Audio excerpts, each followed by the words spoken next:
Welcome to Alpha Wolf's Den. It's here that we seek enlightenment. Alpha Wolf Trading recognizes that the most successful companies in the world at one point had no earnings.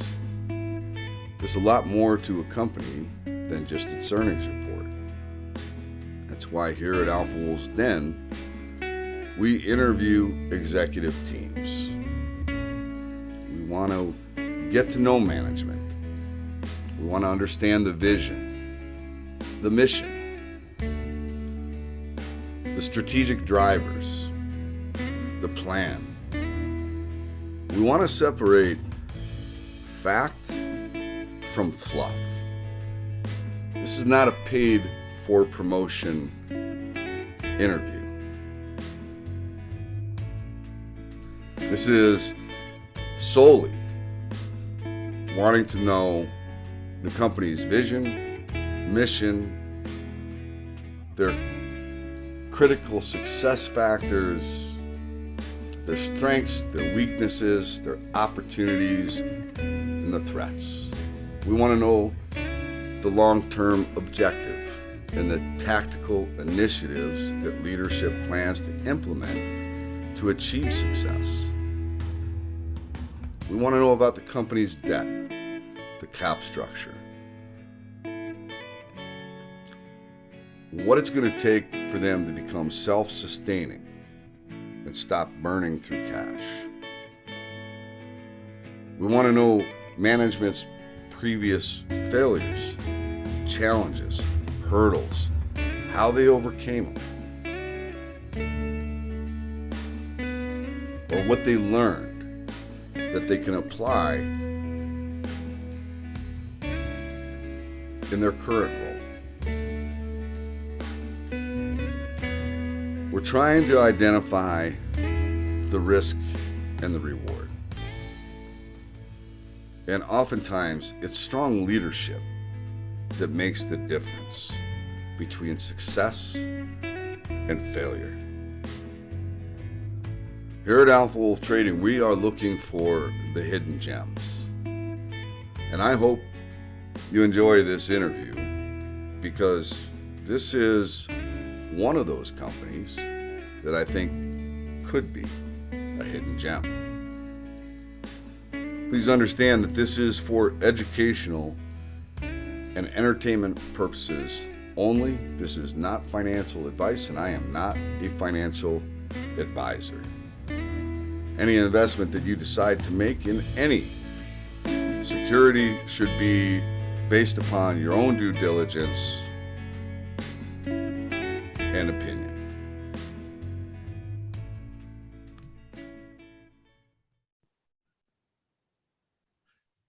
Hey, what's happening, everybody? Tim from Alpha Wolf Trading coming at you with another fantastic interview. This one I'm really excited about. It happens to be in the medical cannabis space, and it's a unique story for many reasons. Number one, it's a Colombian-based company.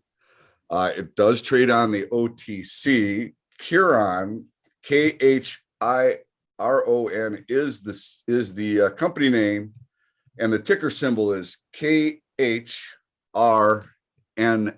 It's traded on the OTC exchange, and I am pleased to have Alvaro, the CEO of Khiron, here. And Alvaro, we've been talking now, I don't know how long has it been, maybe almost a year. Maybe almost a year. Yes, thank you so much for having me. Been following the story. I am a shareholder, and I am actually looking to increase that position, but whoever your market maker is making it challenging on me.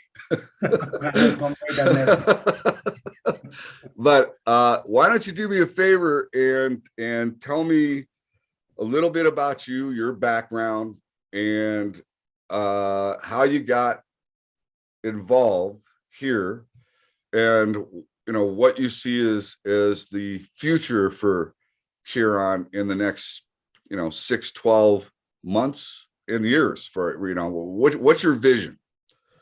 First of all, Tim, thank you so much for having me. It's always a pleasure to talk to you. I think it's been a little bit over a year. We've met virtually, physically, and I've been able to convey to you why I'm so enthusiastic about the company that I founded almost 5 years ago. And I think this year is going to be tremendous, taking on everything that we've been building the last 4 years, particularly last year, to become really what we want to do. And I would start with that because our vision of the world is that medical cannabis is not a fad. It's not something that's just going to stay there for a couple of years. This is a true disruption for the pharmaceutical industry. And we are in region like Latin America and Europe, where having that first mover advantage, really focus on the patient and making sure we can do everything possible to make that patient's life feel better and try to disrupt this opiate crisis that it's happening everywhere. I think that's what the real opportunity long term is. Our company is extremely focused on medical cannabis, very focused on bringing and improving the quality of life of people. We have a significant first mover advantage in Latin America and in places like the UK. And I think that that's where the opportunity lies. This is not something that's just about quick consumption, that people will forget about this. There will be always people with pain. Always there will be people with neurological conditions. And I think we're all tired of being fed the same poison over and over. And here comes this plant that's been around for 8,000 years, that if we can give it a real medical use, patients will like it. And I think the fact that Khiron itself has been proven that that model works over and over in the worst of conditions like what we're having right now with COVID, that's really what's exciting about what we're doing. I mean, we're today selling Colombia, in Peru, in Brazil, UK and Germany, hopefully soon, very, very soon in Mexico. And we are probably the unique company that's, seed to sale focus, patient creating brands, patient loyalty, patient acquisition.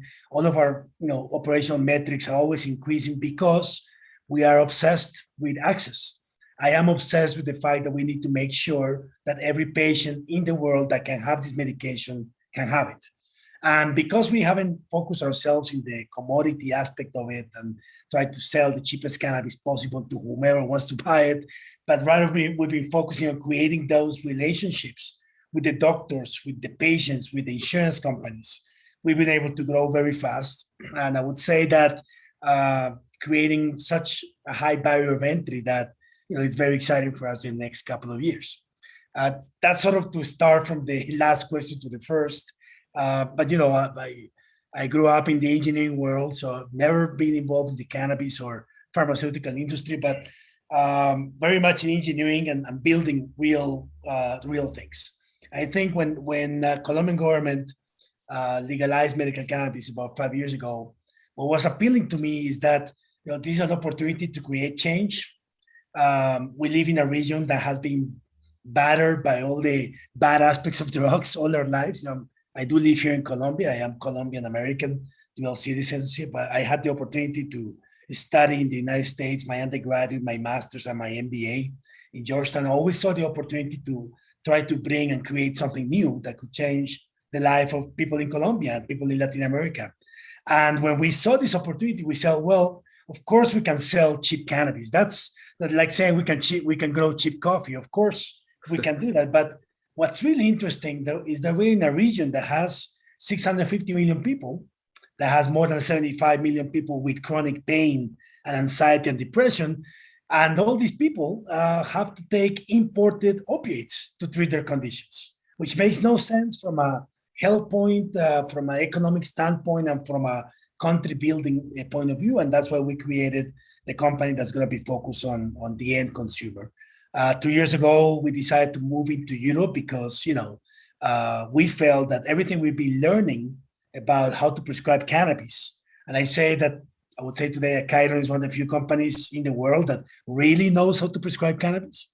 If there's one thing this company knows how to do is to convince doctors. So why don't we take everything we've learned, take it to a much bigger market in terms of economic power, and start taking our brand and our know-how there. And right now, what we're seeing is a unique company that's, having a first mover advantage in Europe, in Latin America, while everybody else is focused on Canada and North America. We're making our niche of the world, and one day, we'll be able to to have a real global conversation. I think that's what Khiron is all about. Sorry for the long explanation. Oh man, I love it. That was, you hit on so many things I was hoping you were going to hit on. So let's talk real quickly about the lesson you learned from coffee. Right.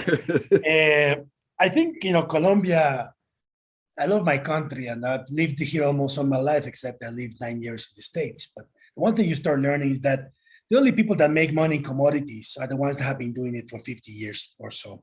I mean, Colombia was selling coffee at $3.50 a pound almost 15 years ago. And then Brazil, Vietnam, all these other guys started to sell coffee. And now coffee is $1.20. We clap every time it goes to $1.25. But, it makes very little sense that we are always in this commodity business, which is where cannabis is going to go.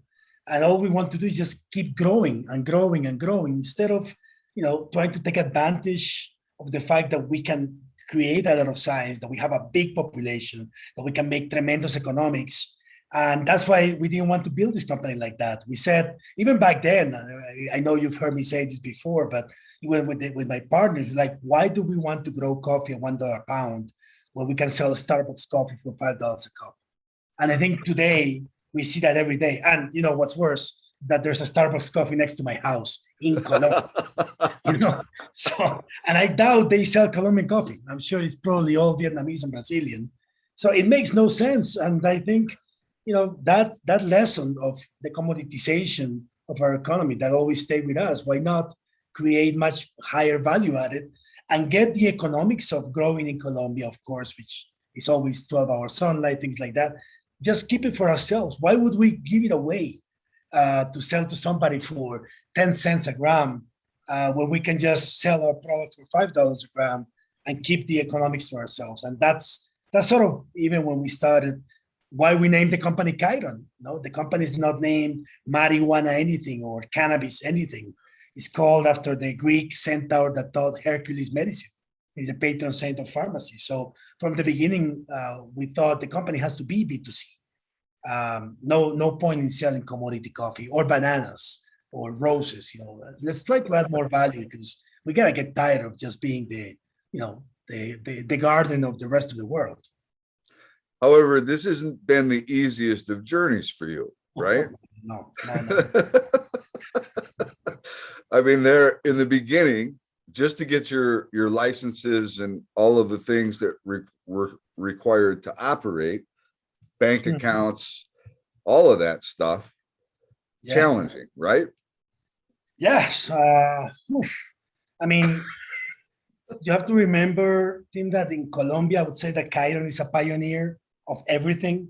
So everything we've had to do is the first time ever being done. We're the first company to get a license under the new regulations, the first company to get some of these, the evaluation of our genetics, first company to be able to sell it in Colombia. So that challenge always tough because you have nobody else is teaching you how to get it done.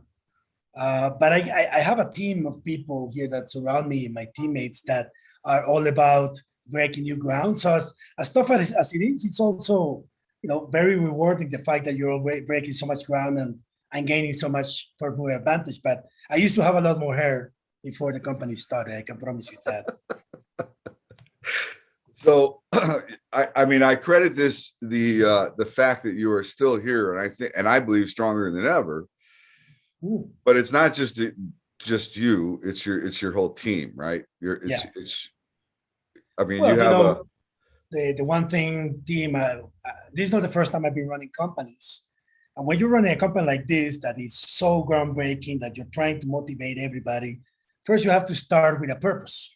If our purpose was to bring and cultivate cheap cannabis, I don't think I would even get half of the amazing team that I have, because what's motivating about that? But when you're talking about to my teammates and to my team, that we are here to improve the quality of life of people.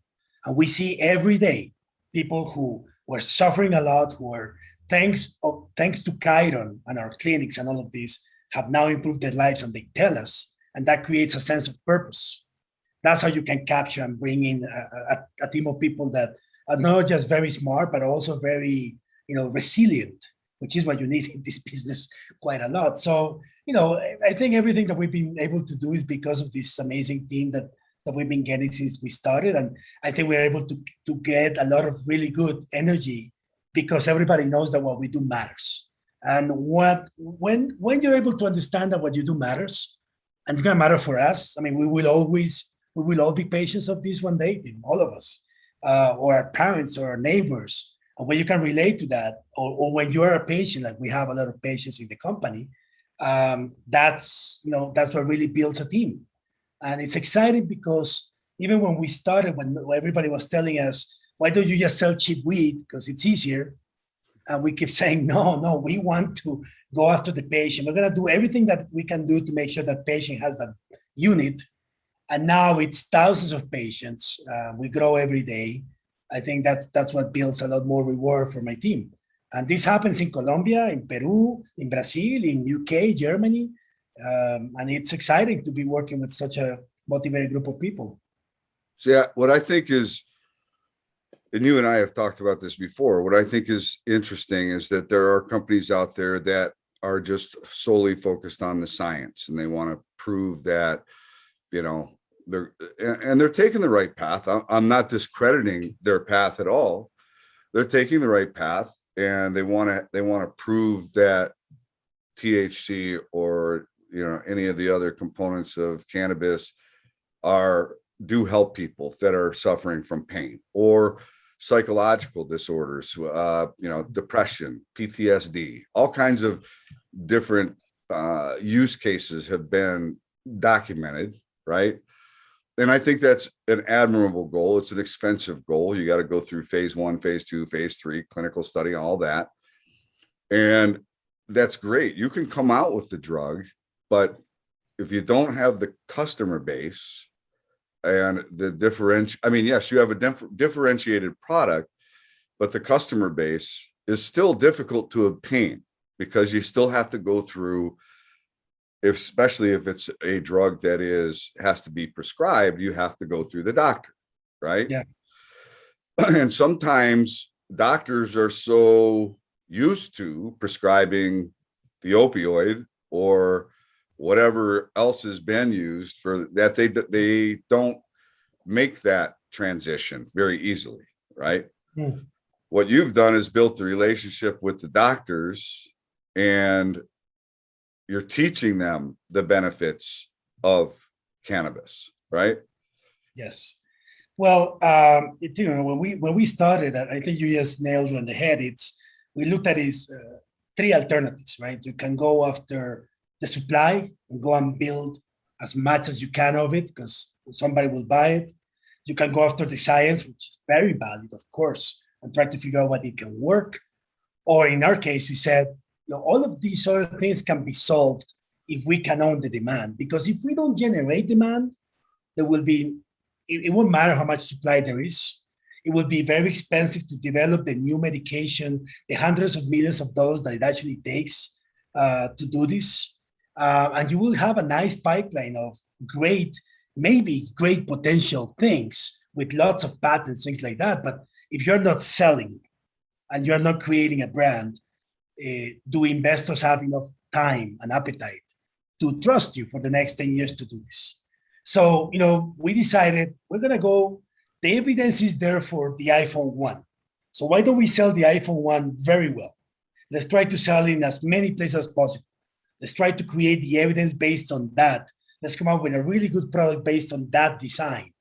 And once the demand starts to happen, once we continue to sell every single day, once we have a path to sustainability, then we'll be able to use all of these funds that we're getting so that we can then look at what the iPhone 2, the iPhone 10 will look like.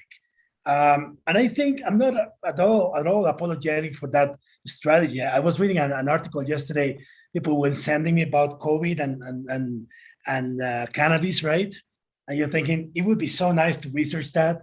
I just don't have enough. I don't have $100 million to do that. And I'd rather focus on selling $100 million so that then we can then look and see what's going to be the state of the art 2 years later, now that we own all these patients, that we're able to have those relationships. And it's like, Spotify or Amazon, you can always introduce and innovate, but you have to innovate based on something that you're building. And for us, it's always been about demand. And we spend a lot of capital in training doctors and showing them the evidence. And I cannot imagine trying to do the three things at once, being able to build hundreds of hectares, come up with new molecules for cannabis to treat, COVID-19, and then try to persuade doctors. I think we have to choose one. In our case, we chose demand. I think the strategy that we've chosen is showing those results. And, one day when we are in all of these countries selling and making all of these millions of dollars that we are making today, but much bigger, then we can come back and say, okay, what's the state of the art? Let's go after it, because that will be what we need for the next 5 years. But, for us, it was a demand and still the demand. And because we got to create that trust with the patient. And once those patients, doctors trust us, then we'll be able to introduce many more things. And by then, I'm sure there will be lots of new ideas and new conditions that we will want to treat. So I think the real important takeaway here is that you are building a brand. And I know for a fact, I've seen videos on your site of customers, consumers that really feel as though you've changed their lives, right? You've helped them appreciate or enjoy the day a little bit nicer because they're not feeling the pain, right? Yeah. You've impacted a lot of people's lives, and you are building that brand, and you're building that trust, right? Yes. And that takes a long time sometimes to get. It takes a lot of time. It takes a lot of patience. I think it tests a lot of resolve, because you have to wait months until your patient starts telling you they feel better, and you cannot. You have to continue building upon that. But every day that we see in our Instagram, or that you see in our Instagram, you see in our clinics, more and more patients saying, this was so good for me. That's just snowball effect of more people coming to our clinics and more people feeling better about what we do. And I think that's just very positive. And, we just have to keep doing it. We have to get a couple more regulatory wins on our backs. So let's talk about, speaking of wind at your back, let's talk about the announcement that you just had recently, which wasn't really, maybe it wasn't picked up by the street, but right now, as I've told you, microcap and small cap stocks, really doesn't matter what you announce. You're in a bad sector, but you had a pretty important announcement last week or at the beginning of the year, about the change in Colombia. See, because you've had to do more than just educate customers and more than educating doctors. You've also had to educate insurance companies, right? Yeah. A lot. So this is like a 3-part deal. It's like not one easy, man, we're in. You can't just sell the customer. You got to sell the doctor that's going to prescribe it. But you also have to sell the insurance companies that are going to cover it, right? Yeah. So what happened? What was the recent announcement? So, for the last 2 years, I always said that for cannabis to be truly disruptive, it's got to be covered, because otherwise opiates will always win. Opiates are free. You can get poison, but they're always going to be free. We've been working with the government, showing them the evidence, and we got the government of Colombia to agree that medical cannabis is a mandatory covered medication by any insurance company in Colombia for whatever condition, for all these 50 million people that we have in this country. That is almost more meaningful than the day that Colombia legalized medical cannabis. Because what that means from now on is that any patient in Colombia can have a more seamless process to get any insurance coverage to pay for medical cannabis. And in Colombia, we have almost 98% insurance coverage of the population. So this means that the pie just got a lot bigger, and that the challenges for access are a lot lower. This means that probably Colombia and Germany are one of the few countries in the world where medical cannabis is covered. Can you imagine what that would be like for the Canadian, medical cannabis industry if Canada covered it? But it's crazy that Colombia takes this step. Colombian government, what they see is an opportunity to create an industry and also to save money. Instead of opioids, let's do medical cannabis produced in Colombia. What's not to like? And you're right, it hasn't been really that noticed in the markets, but in the country, which is really what matters. In the end, what matters is that I sell more, that we make a lot more money, and we make a lot more profits.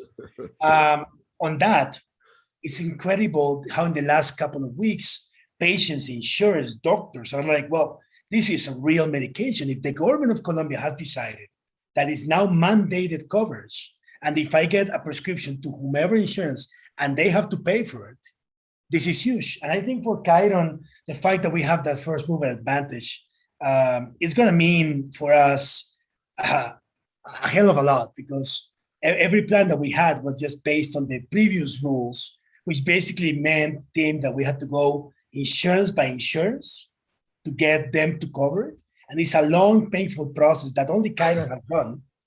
But now it just opens it up a lot more. And I think we are very well positioned to take advantage of that, and keep increasing the size of the pie. And of course, there will be a lot more players that can come in, which is great for me as well. But we'll maintain that leadership that we've had. So it's just amazing what it means in terms of access. And it means also, with that nugget, if I can leave you, it's going to be as easy as prescribing ibuprofen. And you think about that, for 6 million people in Colombia that suffer from chronic pain, hey, I think it's going to mean a lot for our business in the next, decades, because this is not going to go away. No. And the entire opioid industry in Latin America is more than $2.5 billion. So, Colombia does it. Imagine when Mexico does it. No? So, is it also, and I don't know this, so I'm asking, is it also for mental, like depression, any conditions like that? Is it? There's no indication by the government of what it can be used for. It's really because depression is something with the COVID that people are experiencing, right? And today in our clinic, almost 10% of the patients that go there are for mental health, and they use cannabis for it. So, there's a big need for it, particularly now. Right. So just to be clear, there were insurance companies that you had that would cover in Colombia prior to this announcement, and that was all through your efforts. Long, painful process, right? Yes. So you're way ahead of the game when it comes to dealing with the insurance companies. And now that they've all been mandated that they have to accept it, now it's no longer a long, painful process for you. It's just a matter of submitting and say, hey, this is it, right? Yeah, the reason I think what's going to matter now is about access, distribution. How do they sell it? How do they pick it up at the pharmacy? It's just more logistics, which we know how to do. But the reason we started this business with the clinics team that we have is because we have so much data on how good it is and how cheaper it is, that information is what we are conveying to the insurance companies, to the government, which is the entire reason why medical cannabis got. But when you're saying cheaper, you're talking about the cost of prescribing cannabis as opposed to an opioid, or exactly, opposed to an opiate, tramadol, pregabalin, and the cost of the ERs for overdosing. When you put all of that together versus medical cannabis, and then you add on top of that medical cannabis is better for health-wise overall, it's a win-win situation. And we were able to show the government all of this and the insurance companies, and this is why the government took that step. So, as exciting as this is, what's really even more excited is we're going to take all of this information. We're going to take what the government of Colombia did, and we're going to show all this information to the rest of Latin America. And if you think Colombia is going to be excited, 2 years from now, Mexico will cover it. And I can say that because I know that the level of evidence we'll be building then is going to allow us to do that. And that's where the market is going to be even bigger than what we can dream of. And I think companies like Khiron, or company like Khiron, who is leading on that, is going to take advantage of all this hard work. Maybe I'll even get some to put on a little bit more hair. Well, the way I view it is that you were right. You started this out by saying this is not a fad. This is not going to go away, right? This is it's going to become more validated. The companies that are doing the studies with the drugs and trying to come out with the a cannabis based drug, and it becomes proven, all that's going to do is show that it works, right? Yeah. I don't think there's all these people out there, even if it's a placebo effect, it still is working, right, for people. Yeah. And you can't take that away from anybody, right? I mean, if they feel like it's working for them, it's working, right? Exactly. Yes. So, I look at it like this: you're building this relationship with all the key components, the doctors, the insurance companies, the customers. Ultimately, the customer is who determines success. That's my belief. But those companies that come out with those approved drugs, why wouldn't they partner with somebody like you, who has their foot in the door with all of these, right? That becomes, to me, you become the channel, you become the distribution for their new drug, right? Or else they're going to have a very long road of trying to get where you are. Well, the toughest part of all of that type of analysis is the population. And what takes longer and what's more expensive is how do you get the patients to get onto these programs? Now, a company like us, that we've seen more than almost 20,000 individual patients, 20,000 of which 70% are chronic pain, and then the 30% are mental health, neurology, epilepsy, Parkinson's, multiple sclerosis, fibromyalgia, all of these type of conditions. You can run all of these things on those type of patients because you know where they are, you know what they're suffering, you know what they're doing, and you also know what they're looking for, which is always going to be a little bit, how do we do more efficacy, more efficiency? Once people realize, and all these potential companies and partners, here's a company that has all those patients that trust that company. And all that data. Then you become not just a partner, you become the company that's going to say, okay, this is what we want to do next. Who's got that? And then we'll get it done. Right. No, I love it. So let's talk about, there's a big decision that happened down in Mexico. They legalized cannabis. Is that done? Is it completely done? It's legalized in Mexico, right? Or no? No, the government still, the Congress is still waiting to legalize adult use cannabis. Medical use, though, is already been legal for the last year. And what we are all working on is getting that permit, that approval to get and sell that first CBD or THC. I would say that Khiron, in that sense, that we are very way ahead of the curve in that discussion of getting into Mexico. I mean, remember, we were the first company to start in Colombia, first company to start in Peru, first company to sell in Scotland. So being the first company in Mexico, being one of the first, is not going to be that far-fetched for us. They just came back from holiday. We'll see how it goes. I think Mexico is going to be potential very good news for us in this first quarter to begin in such a big market. And as I said to the team, is sometimes the longer it takes, the more robust our business will be. So once we deploy in Mexico, we're going to deploy all of it, the clinics, the data, the doctors. I mean, we've been training. We have more than 250 doctors trained in Mexico already. We have several partnerships in place so we can establish our clinics in different hospitals all across Mexico. We have the patients. We know what the patients are already. We know who the doctors who are going to be prescribing are. And right now, all we're waiting, which sounds very simple, but it's not, is getting that first product into Mexico. But once we get there, which I'm very confident that we'll be there very soon, I think we'll be able to build the same first mover advantage we have in Colombia. We'll be able to do it in Mexico. And that's really all I can say about it. But I think hopefully over the next